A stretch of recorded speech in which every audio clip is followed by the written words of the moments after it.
Prima di mandarlo in onda presentiamo Valentina che riceve per noi i vostri sms e le email ai numeri, all'indirizzo in sovraimpressione. Ricordiamo ai telespettatori che tutti coloro che si iscrivono sia alla mailing list, il nuovo sito www.ifattidinapoli.it, oppure che inviano sms e email, sorteggiamo come sempre qua ai Fatti di Napoli la maglia ufficiale del Napoli, che può essere personalizzata, Lavezzi, Amsi, come offerta dal negozio di Adora, il famoso di fronte agli Stinti a Via Marino a Fuorigrotta. Valentina, ci sono penso già dei messaggi. Sì, Maria Giovanna ci scrive: sono una tifosissima del Napoli, complimenti per la trasmissione, un saluto al numero 1 Gianfranco Lucariello.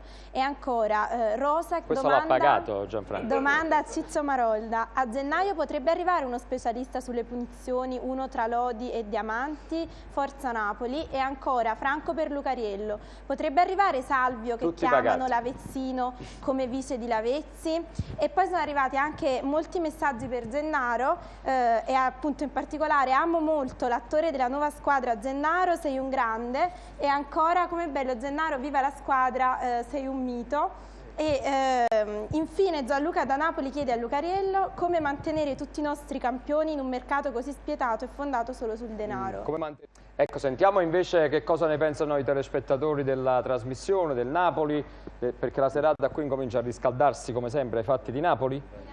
Paganese torna all'attacco e scrive: Denis e Zalazeta equivalgono alla metà di Margheritoni, occorre un vero attaccante se si vuole puntare in alto. E poi Max da Napoli scrive: Lavezzi chiede un adeguamento di ingaggio, non credete che in parte sia giusto visti i suoi risultati sul campo e il suo valore di mercato quasi quadruplicato, che è un plus valore per la società? E ancora Nello da Marano domanda: il Napoli solo un paio di volte è sceso sulle fasce per crossare e ha segnato, dovrebbe tentare più spesso questo semplice schema invece di tentare lo sfondamento centrale, che ne pensate? E ancora per Gennaro: quando ritornerà la squadra? E per Lucariello: ma Santa Croce domani gioca? E ancora complimenti a Gennaro, somiglia tanto a un attore americano, Milo Ventimiglia. Un bacio grande anche al mitico Gaetano Liguori, le vostre fans in toto, nessuna esclusa.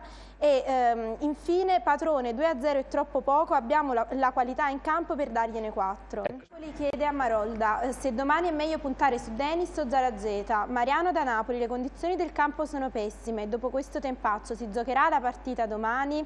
E ancora complimenti al Teatro Totò, siamo assidui frequentatori quest'anno, ci state facendo divertire e rilassarci tanto, visto che di questi tempi è difficile farlo. Un plauso al direttore artistico sia per le scelte artistiche che per i prezzi, grazie se ancora oggi ci sono uomini coraggiosi e scopriamo solo stasera belli come Gaetano Liguori.